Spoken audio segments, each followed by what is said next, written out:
My name is Terry Dijak. I'm the local historian of Lincoln Acres. I'm also the historian of the National City Historical Society. And I am honored to be sitting right next to Granger. He's a descendant from Ralph Granger. And he's here to tell the history of his, is he uncle? He is a several great uncle, basically my first cousin 5 times removed. So his grandfather was my direct ancestor. Wonderful. I'm here to share the book, Lincoln Acres Centennial. We published through the San Diego History Center in Balboa Park. Dr. Stephen Schoner and myself, Teresa Dijak, are the co-authors of this book. The back of this book is Ralph Granger's estate. Ralph Granger bought this estate in 1882. He bought the existing house, the Folwer house, 500 acres. Today is Paradise Hills. When he bought the Fowler house, he added on and built and added on and added on. And in this book, on page 29, is the history 22. Of, I'm sorry. Correction. 22 is my lucky number, so that's important. Page 22 is the history of Ralph Granger. I would encourage anybody that is looking at this video to take the time to go into all 34 county libraries. The book is in the libraries. The book is also in the National City Library. The book is also in all 3 Chula Vista libraries. So I encourage you to take a chance to read this book called Lincoln Acres Centennial, published by me, Teresa Dijak, and Dr. Stephen Schoner. Now I'd like to introduce you to Granger. Hello, everyone. So, where to begin? The Granger name. For me, it was the middle name I was born with, but it was also the middle name of my grandfather and great-grandfather. So when my grandfather passed away, it was when I decided to take on the Granger name full-time. And that was actually before I learned of the connection to early San Diego history here. The Granger name has been one that I've been proud to carry over the last several years. For me, again, it was to pay respects to my ancestors. And learning the deeper history of this area, it's really been a powerful thing to understand Ralph Granger's role in this corner of the world and his story. And in many ways, it parallels my own. So, getting back to Granger. Oh my gosh, 1882, Downody, Colorado. A man named Ralph Granger is the storekeeper of a company store. A German immigrant drifter by the name Creed came in with silver to pay his debt to the company store. Ralph said to him, "Son, where did you get that?" Mr. Creed showed him. Ralph said, "Oh my gosh!" Ralph filed a quitclaim deed, became co-owner of the Creed silver mine, instant millionaire. Ralph was a 40-year-old bachelor from Suffield, Connecticut. He went back east to Suffield to get Jessie, the love of his life, 30-year-old Jessie. "Jessie, baby, we struck it rich. Pack your bags. We're getting married. We're moving to California, San Diego County." Well, Jessie and Ralph came all the way from Suffield, Connecticut, all the way to San Diego to stay at the Hotel Del Coronado. There they were met by Mr. Frank Kimball. Frank Kimball is the founder and developer of Al National Ranch, National City, 26,612 acres. Frank met Ralph and Jessie at the Hotel Del, and on horse and wagon, of course, took them all the way out here and showed them the Paradise Hills. Ralph fell in love with the ocean view, the panoramic ocean view from all the way to Mexico, all the way to Point Loma, and Ralph bought it. Of all the places in the whole United States that Ralph could have bought property, New York, Chicago, Dallas, San Francisco, and on, he chose to come down here to Al National Ranch and buy a piece of Frank Kimball's land. And the rest is history. Frank had a business block in downtown San Diego. He also brought the first automobile to National City. Frank also had thoroughbred horses and a racetrack. Ralph also had an orchard, a working orchard and a farm in his land. Ralph also loved music. He played violin and cello. He hired Irwin Gill, the architect from San Diego, to come down out to his ranch, his Granger Hills, which is behind Paradise Valley Sanitarium, all the way to the top of the hill on Paradise Creek Road, which is Paradise Creek and Paradise Valley Road. And he had Irving Gill design and build him a music hall. Amazing. He had a pipe organ in the music hall. At the time, there was only 2 pipe organs in California, one in Granger Music Hall and one in San Francisco. He also had a grand piano. He also had a vault in his music hall with a $10,000 violin collection that he personally owned. He also loved music so much that people from around the world, people from New York, people from San Francisco would come down here just to perform in his music hall. Granger Music Hall was almost like a Carnegie Hall in New York. It wasn't as big as Carnegie Hall, but it was a famous hall known in all of California. Ralph Granger was very loving and giving, and he had a daughter and a son. He had a daughter named John, he had a daughter named Rachel. Well, in the Granger block that he had in National City, off of National City Boulevard, there was a Dr. Wedgeforth. Dr. Wedgeforth, well, fell in love with Rachel, Ralph Granger's daughter. The rest is history. They married. Rachel Granger and Dr. Wedgeforth is instrumental in being involved in planning the 1915 Panama World Fair that came to San Diego Balboa Park. Also, Dr. Wedgeforth started the San Diego Zoo. Was one of the people instrumental in starting the San Diego Zoo. Rachel got involved in Lincoln Acres through trying to develop it. Today, there is a street called Rachel Avenue in tribute to Rachel.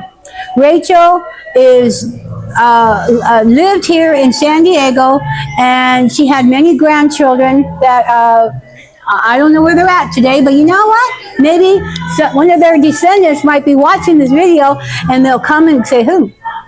I'm part of the Granger dynasty. So I'd like to take this interview back to Granger, and maybe he could tell you a little bit more about your relative. Well, thank you, Terry, for sharing. You're so knowledgeable.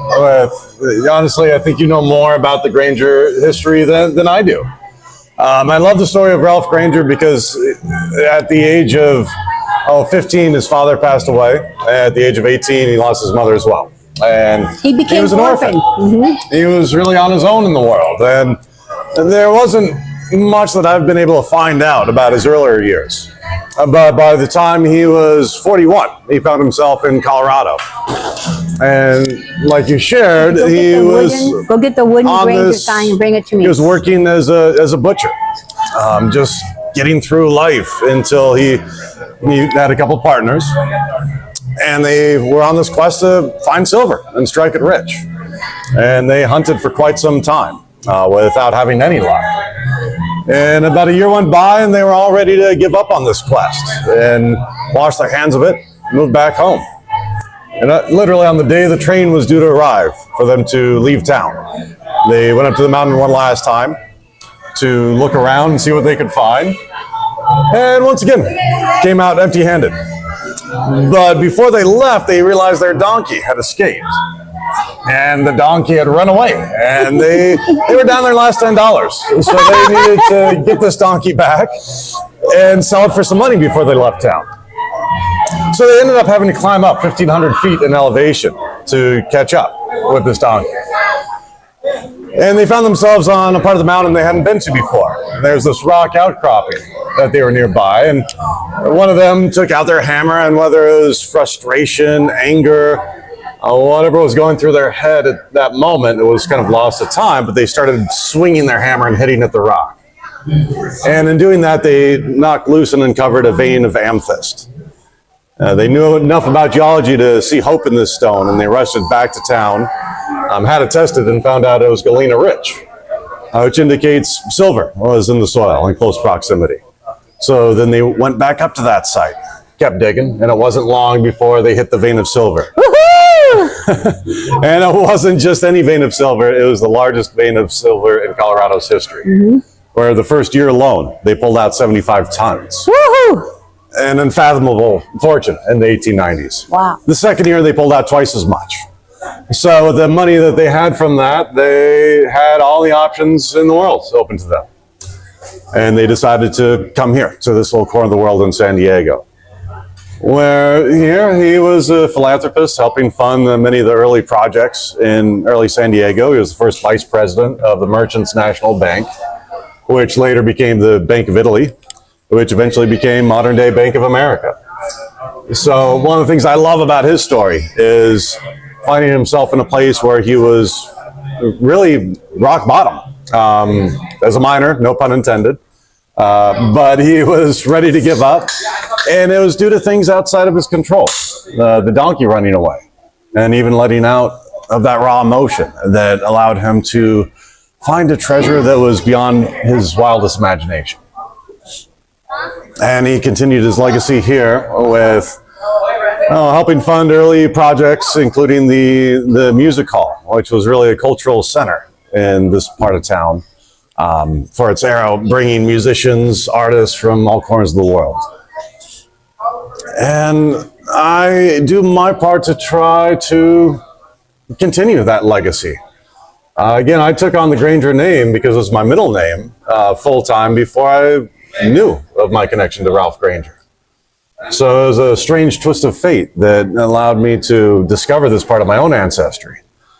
And I've definitely hit moments where I felt like I was at rock bottom and having to let go of where I thought those next steps might lead me, and to let that donkey lead me into strange places. Wow, what a great analogy, parallelism. Oh my gosh. And then through awesome. following that journey, really connecting to the history here in San Diego and the natural beauty. That's awesome. Was to me a treasure beyond any amount of silver in any mine anywhere in the world. That this corner of the world, there's such natural beauty for us to appreciate and for us to care for. That it's more than any bank account could ever hold. We have a wooden sign. We have a wooden sign. We have Granger's house burnt down in 1906. The house and the barn burnt. Sad tragedy. The story goes, Rachel Granger was able to go out to the barn and let the horses free, so the horses did not perish in the fire. The last remnant of the Granger dynasty is the Granger Music Hall, which was out in the orchard, so it didn't catch fire. Well, when Ralph Granger sold the land to the developer, when Ralph Granger sold the land, Hey, Chris, when Ralph Granger sold the land to the developer, go ahead, grab it, turn around. There's our sign, taken off the Granger Music Hall, owned by the National City Historical Society. And this is a treasure, it's a treasure. When Ralph sold the land, they should have called it Granger Hills, but the developer didn't. The developer chose to call it Paradise Hills. So when Ari Harrison, the developer of Lincoln Acres, bought this land in 1920, he made the main street through Lincoln Acres Granger Avenue in tribute to Ralph. When National City bought the 20-acre working farm from a Japanese farmer and annexed the land and built the junior high, they named the junior high Granger Junior High in tribute to Ralph. Today, the music hall is still there. It's over on 4th Avenue by Altoyon Park in National City, California. And I just am so honored to have this legacy here, living, the living legacy. A living legacy sitting here in this interview, holding up this sign. And I just want to thank you very much. It's a real honor and privilege. At the 100th Centennial History event, celebrating the history of 100 years for Lincoln Acres Orchards community. So take it away. Hi, my name is David Portillo. A lot of my friends call me Midnight. And I am a member of the Old Town National City Foundation, or the OTNC Foundation. And we came out to help Terry out with the events today, and we thought we'd come out and celebrate the 100th anniversary of Lincoln Acres. So, and what our foundation does is we try to help the community, help kids. What we've done in the past and what we continue to want to do is, like at Thanksgiving, we give out 50, maybe 40 to 50 turkey dinners, a whole box full of food, so people can have a decent Thanksgiving dinner. We also give, for the graduating class of Kimball Elementary School, we have given out backpacks for the graduating class, and also this last year we were able to give out for each graduating child a hoodie that they wanted. So we put our emblem on them so that way they know who gave it to them and stuff. We also try to help out around the community in different parts of the national cities. So that's kind of basically what we've done, and we try to make it to different events. And we've had some fundraisers to help us with the cost of some of the turkey giveaways, and also the backpacks and hoodies. And that's kind of basically what we do. Well, I was introduced to OTNC when they were having their, was it 100-year celebration, 125-year celebration? I'm not sure what the dates were. Oh, for Pete's sakes. All right, forget the dates, okay? Well, they had a big celebration right in their neighborhood, and they have a community hall.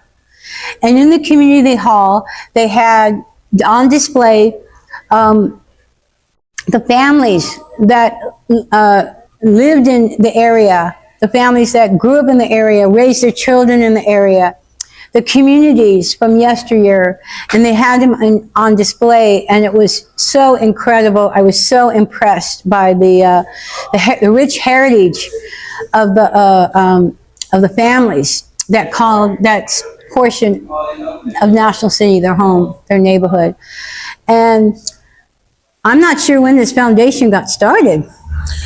Yeah, I don't have the exact dates, but I believe it's probably at least 45 years that the foundation is, well, the community has gotten together and put on reunions, and now we've started is it a 501c, and we became a foundation. So therefore, we hopefully on, making better donations to the city and to our community. Well, the wonderful thing is that they encourage children, one, not to get involved in gangs, not to get in trouble, not to go hanging around the wrong crowd of kids. They encourage kids to better themselves, to have positive self-esteem, dreams, goals, and hope and dreams.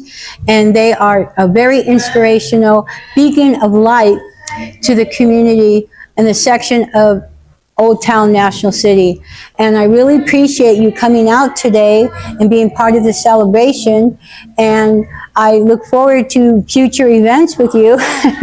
Not you personally, but the organization. Yes. And I just love the fact that National City is a very large place. Not place, a large city. Yes. And Lincoln Acres is in the north side of Kimball's property.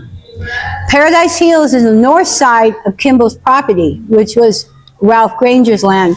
And then you have Lincoln Acres, and then you have National City. And National City has one high school, Sweetwater High, where the whole city of National City kids filter into Sweetwater High as one. And when I was growing up in Lincoln Acres here, I didn't even know that side of National City existed. I'm being honest. I literally didn't even realize there was houses over there and there was people. And when I went to Sweetwater High and I met some kids at high school, I said, "Where did you grow up?" And they told me. I said, "Where's that?" That just goes to show you how small my little pond I was swimming in.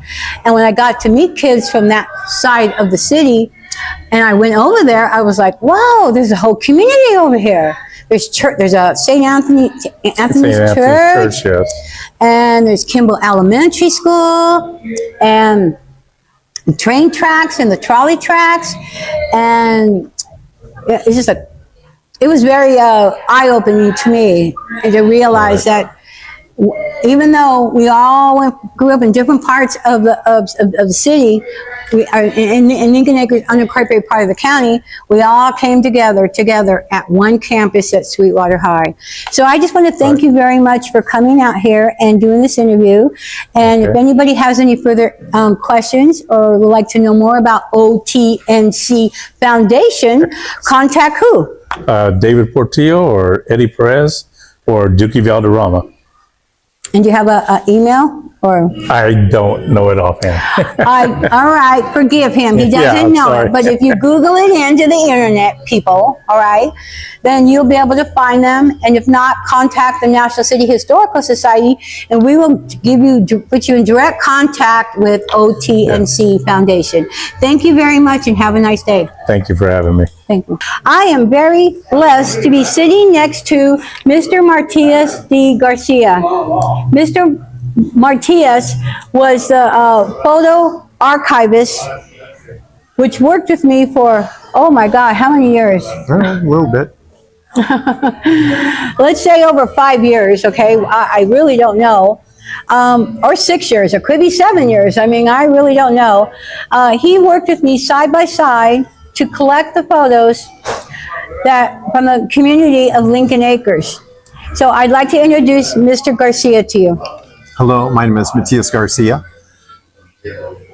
And I've lived in this community on the Lincoln Acres annex to National City for 68 years.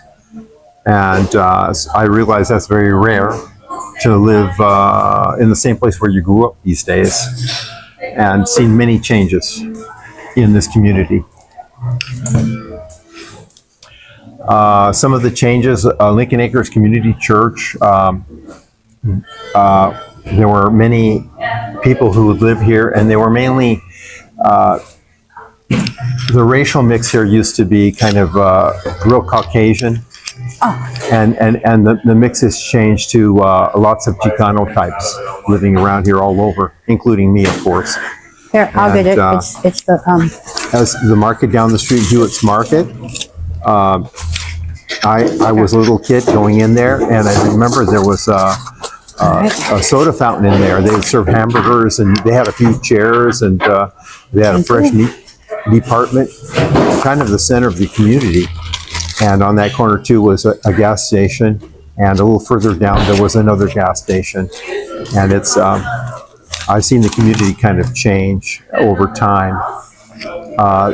For example, the current library didn't exist. It was I think there were leftover buildings from World War II that composed the library here.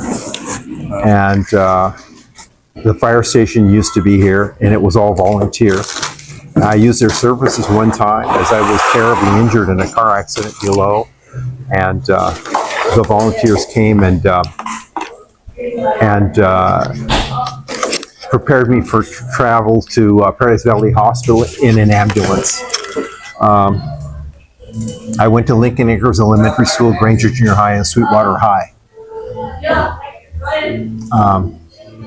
The main changes that are happening here now are that the huge lot sizes that we all had are now starting to be reduced, and apartment complexes are being built on some of the land here, so the density is changing.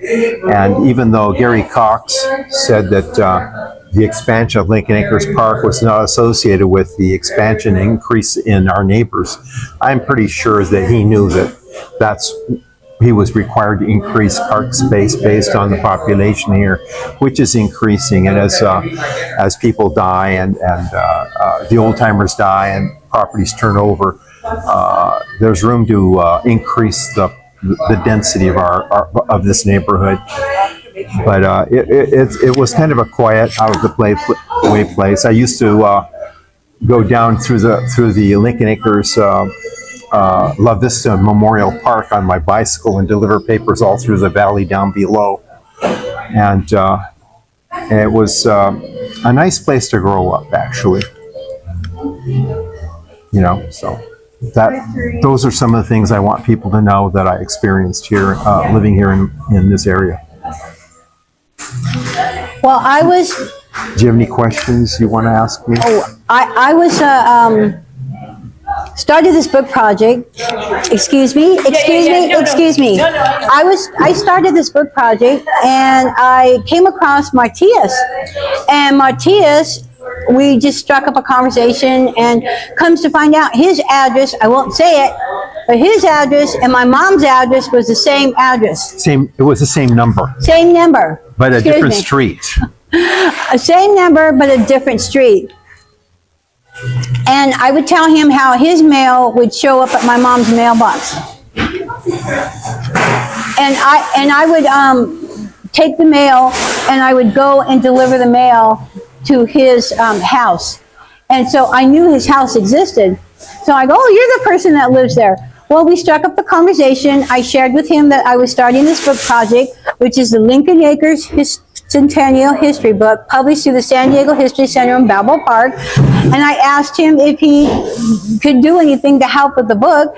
And he said, I'm a photographer. Well, that started a friendship. And we worked many, many years pony-backing with each other as I collected photos and archives from the people and the community in the neighborhood. I would get their photos, and I'd show up his house and say, hey, here we got. And we collected and collected and collected. And I just want to have this interview happen to give honor and to give my gratitude and my thankfulness to you, Martius, for helping me put this book together. It was a lot of hard work, and the photos that we collected, and as we learned more about the history of Lincoln Acres together, it was a wonderful treasure hunt. That's how I've seen it. And I seen it as a scavenger hunt. That's how I seen it. So I just wanted to introduce you, the watchers, to Martius. And he is mentioned in the book as the photo archivist. And if you ever need any pictures of weddings or any pictures taken of a event, well, here's the man for you right here. He's definitely a really good photographer, and I want to just give my thankfulness and my gratitude to him for his hours and hours and hours and hours that you put in working with me to make this book happen. Okay, thank you. So I just wanted to show my gratitude. Okay, thanks. Thank you. Have a nice day. Bye-bye. Okay.